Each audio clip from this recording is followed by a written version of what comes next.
Hi students, welcome to Drona's Academy. இன்னைக்கு நம்ம பார்க்க போறது எக்கனாமிக்ஸ்ல இருக்கிற குளோபலைசேஷன் அண்ட் இந்தியன் எக்கானமி அப்படின்ற சாப்டர். நம்ம இன்னைக்கு ஸ்டார்ட் பண்ணலாம்.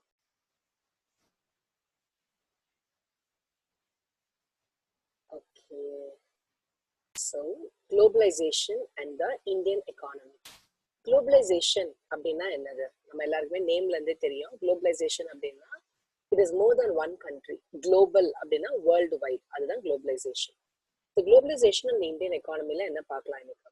This is the integration between countries through foreign trade and foreign investment by an MNC. அதாவது நிறைய கண்ட்ரீஸ் வந்து ஒன்னா இன்டெகிரேட் ஆறாங்க அப்படின்னா அந்த ப்ராசஸ்க்கு பேர் தான் குளோபலைசேஷன். எது மூலியமா நிறைய கண்ட்ரீஸ் வந்து ஒன்னா இன்டெகிரேட் ஆக வாய்ப்புகள் நிறைய இருக்கு அப்படின்னு பார்த்தோம்னா ஃபாரின் ட்ரேட் பண்றது மூலியமா. ட்ரேடிங் அப்படின்றது நம்மளோட கூட்ஸ் அண்ட் சர்வீசஸ் வந்து நம்ம அங்க எக்ஸ்போர்ட் பண்றது, அவங்களது நம்ம இம்போர்ட் பண்றது. ஸோ இது மூலியமா. அது தவிர வெளிநாட்டுல இருந்து யாராவது ஒருத்தவங்க நம்மளோட கண்ட்ரில இன்வெஸ்ட் பண்றாங்க, இட்ஸ் கால் ஃபாரின் இன்வெஸ்ட்மெண்ட். அது மூலியமா பண்ணாலும் இது it all comes under globalisation. Production across countries, MNCs. Okay, first MNC அப்படின்னா என்னது? நம்மளுக்கு ஏற்கனவே தெரிஞ்சதுதான், மல்டி நேஷனல் கார்பரேஷன் இல்ல மல்டி நேஷனல் கம்பெனிஸ். அதாவது ஒரு கண்ட்ரில இல்லாம they have offices in many countries. ஒரு கண்ட்ரில மட்டும் இல்லாம நிறைய கண்ட்ரீஸ்ல வந்து அவங்க ஆஃபீஸ் இருந்துச்சு அப்படின்னா அதுக்கு பேர் தான் MNCs. A company that owns or controls production in more than one country. So more than one countryல உங்களுக்கு ஆஃபீஸ் வந்து இருக்கு. They set up their offices and factories for production in regions where they can get cheap labor and other resources to minimize the cost and maximize their profit. So ஒரு country ஏன் வந்து அவங்க கண்ட்ரிலேயே எல்லாமே பொருள் தயாரிச்சு எல்லாமே பண்றதுக்கு பதிலாக வேற கண்ட்ரில வந்து எக்ஸ்பெக்ட் பண்றாங்க அப்படின்னு பார்த்தோம்னா நிறைய ரீசன்ஸ் இருக்கலாம். அதுல முக்கியமானது பாத்தீங்கன்னா சீப் லேபர். இப்ப நம்மளே ஒரு பொருள் வாங்குறோம், எந்த இடத்துல எது சீப்பா இருக்கோ அந்த இடத்துல தான் நம்ம தேடி போய் வாங்குறோம். Of course quality also matters, but அதையும் தாண்டி நம்ம சீப்பா இருக்கா, காஸ்ட் நம்மளுக்கு ஏத்த மாதிரி இருக்கா அப்படின்றத செக் பண்றோம். அதேதான் பெரிய பெரிய கம்பெனிஸ் வந்து பண்றாங்க. ஸோ எங்க வந்து சீப்பான லேபர் கிடைக்குது, அது தவிர மற்ற சில ரிசோர்சஸ் எல்லாம் எங்க அவங்களுக்கு கம்மியா கிடைக்குதோ அந்த இடத்துல வந்து அவங்க போறாங்க. அப்பதான் அவங்க வந்து இன்வெஸ்ட் பண்ற காசு கம்மியா இருக்கும், பட் அவங்க வெளியில எடுக்கிற லாபம் வந்து ஜாஸ்தியா இருக்கும்.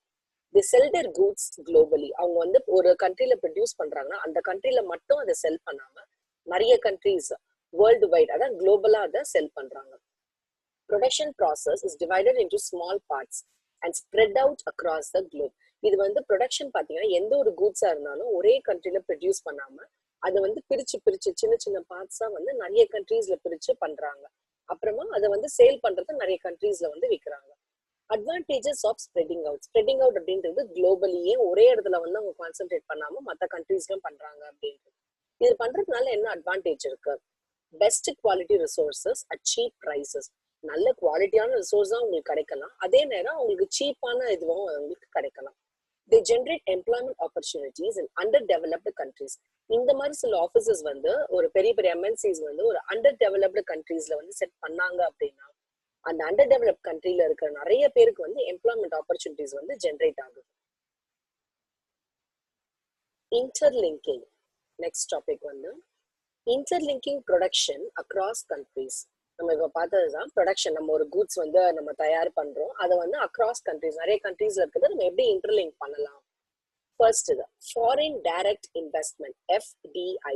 நம்ம ரெகுலரா நியூஸ் பேப்பர்லாம் படிச்சோம்னா இந்த வேர்ட்ஸ் எல்லாமே ரொம்ப காமனா இருக்கும். நேம்ல இருந்தே நமக்கு தெரியுது, ஃபாரின் டைரக்ட் இன்வெஸ்ட்மெண்ட். இன்வெஸ்ட்மெண்ட் அப்படின்னாலே வந்து மணி, கேபிட்டல், மணி வந்து இன்வெஸ்ட் பண்றது. அப்ப எங்க இருந்து யார் பண்றாங்க? நேம்ல இருக்கு foreign. Investment made by a company based in one country into a company based in another country. வேற ஒரு கண்ட்ரில இருக்கிறவங்க, அதாவது யூஸ்வலா ஒரு எம்என்சி கம்பெனி தான் இது எல்லாமே பண்ணுவாங்க. வேற ஒரு கண்ட்ரில இருக்கிற ஒரு கம்பெனி வந்து இன்னொரு கண்ட்ரில வந்து இன்வெஸ்ட் பண்ணாங்க, அவங்க கண்ட்ரி தவிர, ஹோம் கண்ட்ரி தவிர வேற எங்கேயாவது இன்வெஸ்ட் பண்ணாங்கன்னா we call it as a foreign direct investment, FDI. ரெண்டாவது partnerships or joint ventures. Of course இந்த நேம்ல இருந்தே நம்மளுக்கு தெரியுது, ஜாயிண்ட் அப்படின்னாலே சேர்ந்து பண்றது. MNCs join hands with local companies and they produce jointly. இப்போ பெரிய பெரிய MNCs என்ன பண்றாங்கன்னா அந்த இடத்துல அவங்க கண்ட்ரீஸ்லயே இருக்கிற சின்ன சின்ன லோக்கல் கம்பெனிஸோட தேர் ஜாயினிங் ஹேண்ட்ஸ், ஒன்னா ஜாயின் பண்ணிட்டு என்ன பண்றாங்கன்னா சேர்ந்து ப்ரொடியூஸ் பண்றாங்க. அப்ப இதனால என்ன ப்ராஃபிட் பார்க்கலாம் அப்படின்னா the MNCs provide the additional investments. அந்த ஒரு சின்ன லோக்கல் கம்பெனியால மேபி நிறைய இன்வெஸ்ட் பண்ண முடியாம இருக்கலாம், அதனால ப்ரொடக்ஷன் வந்து கம்மி குவான்டிட்டி பண்ணலாம். இன்னும் மேபி குளோபலா ரீச் பண்ண முடியாம இருக்கலாம். அப்ப இந்த மாதிரி பெரிய எம்என்சிஸ் வரும்போது they come with very big capital investments. அப்ப நிறைய இன்வெஸ்ட் பண்ணும்போது அதுக்கேற்ற ப்ரொடக்ஷனும் ஜாஸ்தியா இருக்கும், இன்ஃப்ராஸ்ட்ரக்சர் ஃபெசிலிட்டிஸ் எல்லாமே வந்து ஜாஸ்தியா ஆகிறதுக்கு வாய்ப்புகள் இருக்கு. இதுதான் வந்து partnership or joint ventures. Third one, local companies or mergers or take overs. இது வந்து நம்ம நிறைய மூவில எல்லாம் இந்த பேர்லாம் கேட்டிருப்போம், மர்ஜர், டேக் ஓவர் அப்படின்றதெல்லாம். ஸோ ஒரு எம்என்சி வந்து இன்னொரு லோக்கல் கம்பெனியை வந்து டேக் ஓவர் பண்றாங்க, அதாவது இவங்க வாங்கிட்டாங்க காசு கொடுத்து, இல்ல மேபி அந்த லோக்கல் கம்பெனி வந்து ஒரு லாஸ்ல போகலாம், பெரிய கம்பெனி வந்து அதை காசு கொடுத்து வாங்கிடலாம், அது மாதிரி நடக்கலாம். அப்படி இல்லைன்னா மர்ஜ்ன்றது ஒன்னா ஜாயின் பண்ணிடலாம். The MNCs by the local production units. So ஒன்னு அந்த லோக்கல் ப்ரொடக்ஷன் யூனிட் ஆர் கம்பெனியை வந்து காசு கொடுத்து பை பண்றாங்க, அப்படி இல்லைன்னா தே மர்ஜ், அதாவது ஜாயின் பண்றாங்க. they merge with the local companies to expand the production. அவங்களாலேயே ப்ரொடியூஸ் பண்ண முடியல, இப்போ இவங்க இன்னும் மர்ஜ் பண்ணதுக்கு அப்புறமா நிறைய மேபி அவங்களால ப்ரொடியூஸ் பண்ண முடியாது. The fourth type, contracts to the local companies. நமக்கு பேர்ல என்ன தெரியுது, கான்ட்ராக்ட்னா என்னன்னு எல்லாருக்குமே தெரியும். நம்ம ஒரு பிராண்ட் இப்ப யூஸ் பண்றோம் அப்படின்னா அந்த பிராண்டுக்காரங்க தான் எல்லாமே வந்து தயார் பண்றாங்க அப்படின்னு it is not a necessity. அந்த பிராண்ட் நேம் வந்து வச்சு மற்ற ஆளுங்களை சின்ன சின்ன லோக்கல் கம்பெனிஸ் கூட அவங்க வந்து கான்ட்ராக்ட் மாதிரி கொடுத்துருக்கலாம். நீங்க இவ்வளோ for example let's say like ஒரு ஷர்ட் கம்பெனி வந்து எல்லாமே ஸ்கிராச்ல இருந்து அவன் தான் பண்றானா அப்படின்றது நம்மளுக்கு தெரியாது, மேபி இருக்கலாம். But there's also another possibility, அவன் வந்து கான்ட்ராக்ட்ஸ் மாதிரி கொடுத்து மேபி ஒரே கம்பெனியால நிறைய வந்து கொடுக்க முடியாம இருக்கலாம். அப்ப சின்ன சின்ன கம்பெனிஸ் அவங்க கான்ட்ராக்ட் கொடுக்கும்போது இவ்வளவு குவான்டிட்டிஸ் கொடுத்துடுறோம், நீங்க வந்து இந்த டெட்லைனுக்குள்ள இவ்வளவு வந்து கொடுத்துருங்க எனக்கு அப்படின்னு சொல்லும்போது நிறைய கான்ட்ராக்ட்ஸ் எல்லாமே வந்து அவங்க பண்ணிட்டு திரும்ப கொடுக்குறாங்க. அப்புறம் மேல இவனோட பிராண்ட் சீல் மட்டும் அடிச்சுட்டு வெளியில மேபி செல் பண்ணலாம். The MNCs place orders around the world with a large number of small producers to sell these products under its brand name. So ஒன்னு அவங்க தயார் பண்ணியே அவங்க கொடுக்கலாம், அப்படி இல்லைன்னா இவன் எல்லாத்தையுமே ரெடி பண்ணிட்டு சின்ன சின்ன லோக்கல் கம்பெனிஸ் கிட்ட இவனோட பிராண்ட் சீல் அடிச்சுட்டு நீங்க என்னோட பிராண்ட் நேம்ல தான் ஆனா விற்கணும் அப்படின்னு சொல்லி கூட நம்ம நிறைய வந்து கொடுக்கலாம். The MNCs determine the price, quality, delivery, labor conditions. அப்ப இது வந்து சின்ன சின்ன லோக்கல் கம்பெனி சேல் பண்றாங்க அப்படின்னா அப்ப அவங்களோட எல்லா டிசிஷன் எடுத்துக்கலாமான்னா no, it is definitely not like that. எல்லாமே வந்து எம்என்சி தான் வந்து டிட்டர்மைன் பண்றாங்க. அது என்ன பிரைஸ் இருக்கும், எப்படி குவாலிட்டி இருக்குமா இருக்காதா, டெலிவரி எப்படி பண்ணணும், what's a mode of delivery, labour conditions, அதை ஒர்க் பண்ற ஆளுங்க எப்படி, எல்லாமே everything is decided by the MNC. Foreign trade and integration of markets. Okay, integration அப்படின்னா நம்ம ஜாயின் பண்றது. நம்ம ஏற்கனவே சொன்னோம், ஃபாரின் ட்ரேட் பண்றதுன்னா ஒரு கண்ட்ரி இன்னொரு கண்ட்ரியோட எக்ஸ்போர்ட் அண்ட் இம்போர்ட் பண்றதுக்கு பேர் தான் ஃபாரின் ட்ரேட். இதனால நம்ம மார்க்கெட்ஸ் வந்து எப்படி இன்டகிரேட் பண்றோம், trade between different countries of the world. அதுதான் நிறைய கண்ட்ரீஸ் நடுவில் ட்ரேட் நடந்துச்சுன்னா we call it as foreign trade, international trade or external trade. இதுக்கு பேரு தான். இது தவிர வேற என்ன சொல்றாங்க, it also consists of import, export and entry port. So இதுல என்ன நல்லா இருக்குன்னா இம்போர்ட், எக்ஸ்போர்ட், என்ட்ரி பாட், இது மூணுமே வந்து இட் கன்சிஸ்ட் ஆஃப் திஸ். அடுத்து foreign trade helps in the integration of markets in the following ways. நம்ம ஃபாரின் ட்ரேட் பண்றதுனால எப்படி மார்க்கெட்ஸ் வந்து இன்டகிரேட் ஆகுது அப்படின்ற சில வேஸை வந்து சொல்றாங்க. They facilitate the movement of goods and services between the countries. So ஒரு கண்ட்ரில இருந்து இன்னொரு கண்ட்ரிக்கு வந்து கூட்ஸும் போயிட்டு வருது, சர்வீசஸ், பீப்புள் எல்லாருமே போயிட்டு வராங்க. The next point அதுதான். It facilitates the movement of people, ideas and technology. Obvious, when people move, also their ideas also keep moving. அது தவிர டெக்னாலஜி, அட்வான்ஸ்டு கண்ட்ரில இருந்து இன்னொரு அண்டர் டெவலப்ட் கண்ட்ரிக்கு டெக்னாலஜி நம்ம மேபி யூஸ் பண்ணலாம். அது மாதிரி it gives the opportunity to producers to reach beyond the local or domestic markets. அப்போ ஒரு கண்ட்ரில இருக்கிற ப்ரொடியூசர்ஸ் வந்து என்னன்னா அவங்க ப்ரொடியூஸ் பண்றது எல்லாமே அவங்க கண்ட்ரிக்குள்ள அந்த லோக்கல் மார்க்கெட் இல்ல டொமஸ்டிக் மார்க்கெட்ல தான் விற்கணும் அப்படின்றது is not a necessity. This gives them an opportunity. இது வந்து உங்களுக்கு ஒரு எக்ஸ்ட்ரா ஆப்பர்ச்சுனிட்டி எது கொடுக்குதுன்னா ரீச் பியாண்ட் தி மார்க்கெட். ஒரு இன்டர்நேஷனல் மார்க்கெட்ல அவங்களோட கூட்ஸ் வந்து செல் பண்றதுக்கு ஒரு பிளாட்ஃபார்மா அவங்களுக்கு அமையுது. Buyers get more choice of goods, of course. நம்ம ப்ரொடியூசர்ஸ்க்கு இது என்ன யூஸ்ஃபுல்னு பார்த்தோம். இப்போ அதே பையர்ஸ் பார்த்தீங்கன்னா as a buyer or as a consumer, இப்போ எனக்கு வந்து என்னோட கண்ட்ரில டொமஸ்டிக் மார்க்கெட்ல என்ன விற்குதோ அது மட்டும்தான் எனக்கு வாங்கணும், எனக்கு ரொம்ப லிமிடெட் சாய்ஸ் அப்படின்ற சிச்சுவேஷன் போயிட்டு வெளிநாட்டுல இருந்தும் நான் வந்து இம்போர்ட் பண்ணும்போது ஐ கெட் மெனி சாய்ஸஸ். அப்ப நான் எனக்கு என்ன வேணுமோ நான் எப்படினாலும் எடுத்துக்கலாம். High competition among the producers, so better quality of goods and services. இப்போ என்ன ஆகுதுன்னா இந்த ப்ரொடியூசர்ஸ்குள்ளே காம்படிஷன் ஜாஸ்தி ஆகுது. நம்ம ஊர்லயே ஒரு கூட்ஸை ப்ரொடியூஸ் பண்ணி செல் பண்றவனும் வெளிநாட்டுல இருந்து நம்ம இம்போர்ட் பண்ண அந்த கூட்ஸை செல் பண்ணும்போது அவங்களுக்குள்ள ஒரு ஸ்டிஃப் காம்படிஷன். ஒரு ஹெல்த்தி காம்படிஷன் நடக்கும்போது என்ன ஆகும்னா அது வந்து ஆப்வியஸா கன்சியூமர்ஸ்க்கு தான் ரொம்ப பெனிஃபிட்டடா வந்து இருக்கும். ஓவரால் ரிடக்ஷன் இந்த பிரைஸ் ஆஃப் கூட்ஸ். அப்ப இது ஆகும்போது கூட்ஸோட பிரைஸ் வந்து கம்மியாகுது அவங்களுக்குள்ளே காம்படிஷன் பண்றதுனால. இதோட பெஸ்ட் எக்ஸாம்பிள் பாத்தீங்கன்னா ஜியோ. ரிலையன்ஸ் ஜியோ வந்து வர்றதுக்கு முன்னாடி நம்ம எவ்ரி மந்த் வந்து ஏர்டெல், வோடோஃபோன் எல்லாமே மந்த்லி 399 பிளான் 400 பிளான் தான் பே பண்ணிட்டு இருந்தோம். பட் ஒன்ஸ் ஜியோ உள்ள வந்தோடனே எல்லாமே ஃப்ரீ அப்படின்னு ஒரு 1 இயர் கொடுத்ததுக்கு அப்புறமா எல்லா அந்த டெலிகாம் இண்டஸ்ட்ரியிலேயே ஏர்டெல், வோடோஃபோன் எல்லா மார்க்கெட்டுமே அடி வாங்கிட்டு every one went only to Jio. அப்ப என்ன பண்ணுது, அது முடிச்சதுக்கு அப்புறமா கூட ஜியோ வந்து ரொம்ப கம்மி பிளான் கொடுக்க ஆரம்பிச்சா. 199, 129. அப்ப இதுக்கு முன்னாடி 399, 400 சார்ஜ் பண்ண வோடோஃபோன், ஏர்டெல் எல்லாருமே வேற வழியே இல்லாம இந்த காம்படிஷன் வந்ததுனால அவங்க கஸ்டமர்ஸை ரீடைன் பண்ணணும்ன்றதுனால ஜியோ ஈக்குவலா அந்த 199 அந்த மாதிரி பிளான்ல வந்து கொண்டு வந்தாங்க. இப்படிதான் வந்து பிரைசஸ் வந்து கம்மியாகுது. Next globalisation.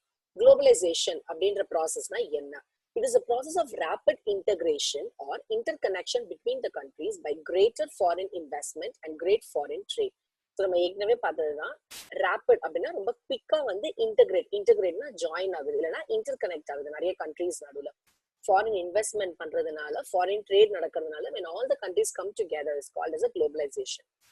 குளோபலைசேஷன் அண்ட் மைக்ரேஷன்ல என்ன சொல்றாங்க? குளோபலைசேஷன் நடக்கிறதுனால என்ன ஆகுது? Migration movement of people or goods from one place to another place.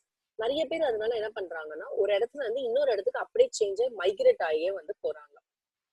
மெயினா பாத்தீங்கன்னா ஐடி எம்ப்ளாயிஸ் இந்த காலத்துல இப்ப இருக்கவங்க, சாஃப்ட்வேர் எம்ப்ளாயிஸ் எல்லாருமே no one wants to live in their own home country, particularly in India. எல்லாருமே வந்து நம்ம யூஎஸ் போகலாம், யூகே போகலாம். ஸோ ஒரு ஹையர் இன்கம் கிடைக்கும், ஹையர் ஸ்டாண்டர்ட் ஆஃப் லிவிங் இருக்கும், ஹை எக்ஸ்போஷர், எல்லாமே அப்படி மூவ் வராங்க மைக்ரேஷன். ஸோ குளோபலைசேஷன் வர்றதுனால மைக்ரேஷன் ஆஃப் மூவ்மெண்ட், அதாவது மூவ்மெண்ட் ஆஃப் பீப்புள் வந்து நடக்குது. டெக்னாலஜி. குளோபலைசேஷன் வந்ததுனால டெக்னாலஜி எப்படி ஆச்சு அப்படின்னா ஒரு higher countries, advanced countries, developed கண்ட்ரீஸ்ல இருந்தால டெக்னாலஜி எல்லாமே ஒரு அண்டர் டெவலப்டு கண்ட்ரீஸ்ல, டெவலப்பிங் கண்ட்ரீஸ்க்கு கூட நம்மளுக்குமே வந்து கிடைக்க சான்ஸ் வந்து நிறைய இருக்கு. Role of IT in globalisation. IT தான் வந்து ரொம்ப ரொம்ப ஒரு முக்கியமான பார்ட் வந்து குளோபலைசேஷன் ப்ராசஸ் இன்னும் ஸ்பீட் பண்றது. It acts as a catalyst. So catalyst is something that speeds the entire reaction or a process. So இப்போ குளோபலைசேஷன் இவ்வளவு குவிக்கா ஏன் நடக்குது ஓவரால் வேர்ல்டுனா, எல்லாருமே நம்ம இன்னைக்கு எப்படி கனெக்டா இருக்கோம்னா இன்டர்நெட். ஸோ இன்டர்நெட் அப்படின்னு நம்ம இன்னும் டீட்டெயிலா உள்ள போக போக பார்த்தோம்னா everything comes under information technology or IT software. So இதனாலதான் வந்து இன்னும் ரேப்பிடா அந்த குளோபலைசேஷன் வந்து நடக்குது. Foreign investment policy. நம்ம ஏற்கனவே பார்த்தோம் foreign direct investment. Foreign investment பாலிசின்றது ஒரு கண்ட்ரில இருக்கிற ஒரு கம்பெனி இன்னொரு கண்ட்ரில இருக்கிற ஒரு கம்பெனில வந்து இன்வெஸ்ட் பண்ணணும் அப்படின்னா அதுக்கு என்னென்ன மாதிரி பாலிசிஸ் தான் நிறைய கொண்டு வராங்க. அதெல்லாம் தான் வந்து foreign investment policy. Trade barrier. Barrier அப்படின்னாலே தடை அப்படின்னு அர்த்தம். ஸோ ட்ரேட் பேரியர், அப்ப வந்து நம்ம ட்ரேட் பண்றதுக்கு, வணிகம் பண்றதுக்கு என்ன மாதிரி தடை, ஏன் அந்த தடை வேணும் அப்படின்னு சொல்றாங்க. The government imposed restriction on the free international exchange of goods or services. Government என்ன பண்ணிருக்குன்னா ஃப்ரீயா இன்டர்நேஷனல் லெவல்ல வந்து கூட்ஸ் அண்ட் சர்வீசஸ் வந்து நம்ம மூவ் பண்றது வந்து ரொம்ப இட்ஸ் நாட் வெரி ஈஸி. ஏன்னா கவர்மெண்ட் வந்து அதுக்கு ஒரு பேரியர் வந்து செட் பண்றாங்க. Example, tax on the imports, we call it as import duty. For example, இப்ப நீங்க வெளிநாட்டுல இருந்து ஏதாவது ஒண்ணு நம்ம நாட்டுக்கு கொண்டு வரணும் அப்படின்னு பாத்தீங்கன்னா, ஏதாவது ஒரு பொருளோ நீங்க இங்க இருந்து அங்க போயிட்டு when you return back அந்த பொருளுக்கு you have to pay something called as an import duty or an import tax. ஏன்னா நீங்க நம்ம கண்ட்ரில இல்லாத ஒண்ணு வெளிநாட்டுல இருந்து உள்ள வந்து நீங்க இறக்குமதி பண்ணும்போது you have to pay the tax. அந்த டாக்ஸ் யாருக்கு போகுதுன்னா கவர்மெண்ட்டுக்கு போகுது. The government uses this to increase or decrease the foreign trade and to decide what kind of goods and how much of each should come into the country. So government வந்து இந்த policy, trade barrier அப்படின்ற policy use பண்ணி நம்ம கண்ட்ரிக்குள்ள எந்த goods வரணும், எவ்வளவு volume of goods வரணும் அப்படின்றத கவர்மெண்ட் தான் வந்து டிசைட் பண்ணுது. கோட்டானா நமக்கு தெரியும், அதாவது ஒரு பர்டிகுலர் அமௌண்ட் ஆஃப் ஒரு குவான்டிட்டி மாதிரி நம்ம ரெஸ்ட்ரிக்ஷன் மாதிரி வைக்கிறோம். Quotas, இதுதான் வந்து it's a way of restriction on the volume or quantity of goods to be imported or exported. Let's say like import duty இல்ல export duty இல்ல டாக்ஸை கவர்மெண்ட் கலெக்ட் பண்ணல. ஸோ இப்போ நீங்க ஒரு ட்ரேடர் அப்படின்னா யூ கேன் இங்க இருந்து நீங்க எதுனால வெளியில எக்ஸ்போர்ட் பண்ணலாம், எதுனால வெளில இருந்து இம்போர்ட் பண்ணலாம். அப்ப என்ன ஆகும்னா ஒரு ரெகுலேஷனே வந்து இருக்கவே இருக்காது. How much of the volume of goods எப்படி நம்ம வெளில போகுது உள்ள வருது. அப்ப எல்லாருமே இங்க இருந்து நம்ம நாட்டுல ஒரு பொருள் வந்து ஒரு 100 ரூபாய்க்கு தான் நம்ம வந்து சேல் பண்றோம். இதே வெளிநாட்டுல அந்த 500 rupeesக்கு நம்மளால சேல் பண்ண முடியும்னு ஒரு ட்ரேடர் நினைச்சானா நம்ம நாட்டுல எந்த பொருளுமே வச்சுக்காம எல்லாத்தையுமே வெளிநாட்டுக்கே அவன் வந்து எக்ஸ்போர்ட் பண்ணணும்னு நினைப்பான்.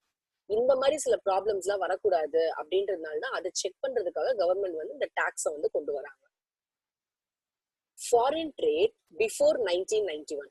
1991க்கு முன்னாடி எப்படி இருந்துச்சு ஃபாரின் ட்ரேட் அப்படின்றத பார்க்கலாம். After 1947 many trade barrier to protect the local producers from the competition. 1947 நம்மளோட இண்டிபெண்டன்ஸ் கிடைச்சதுக்கு அப்புறம் கவர்மெண்ட் வந்து நிறைய இந்த மாதிரி ட்ரேடுக்கு வந்து ரெஸ்ட்ரிக்ஷன்ஸ் வந்து கொண்டு வந்தாங்க. ஏன் கொண்டு வந்தாங்கன்னா நம்மளோட லோக்கல் ப்ரொடியூசர்ஸ் வந்து வெளிநாட்டுல இருந்து நம்ம எக்ஸ்போர்ட் பண்ற அந்த ப்ரொடியூசர்ஸோட காம்படிஷன் வந்து நம்ம சேஃப்கார்ட் பண்ணணும். அப்புறமா எல்லாருமே வெளிநாட்டு ப்ராடக்டே வாங்கி யூஸ் பண்ண ஆரம்பிச்சிட்டாங்கன்னா நம்ம ஊர்ல இருக்கிற ப்ரொடியூசர்ஸ் நிலைமை என்ன ஆகுது அப்படின்றதுக்காக வந்து ரெஸ்ட்ரிக்ஷன் பண்ணாங்க. India allowed imports of only essential items. ஒரு சில ஐட்டம் மட்டும் தான் இந்தியன் கவர்மெண்ட் வந்து அலோவ் பண்ணாங்க. என்னென்ன மாதிரினா மெஷினரி, ஃபர்டிலைசர்ஸ், பெட்ரோலியம் இதெல்லாம் மாதிரி. லிபரலைசேஷன் அப்படின்னா நேம்ல இருந்து என்ன, லிபரல்னா freedom.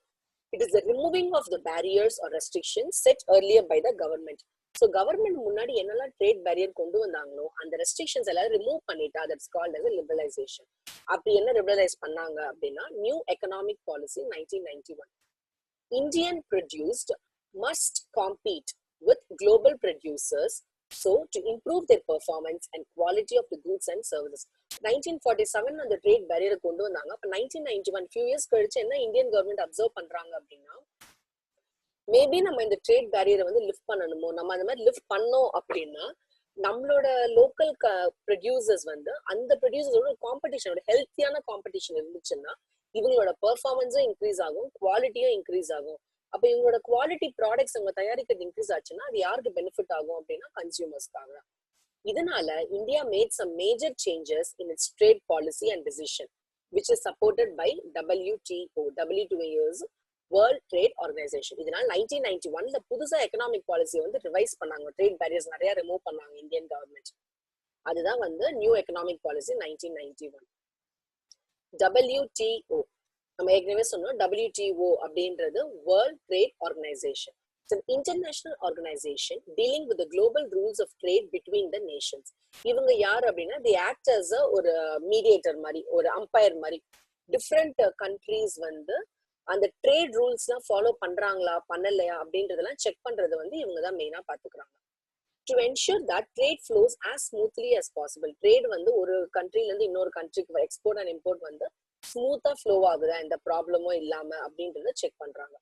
160 countries of the world were members of WTO on June 2014.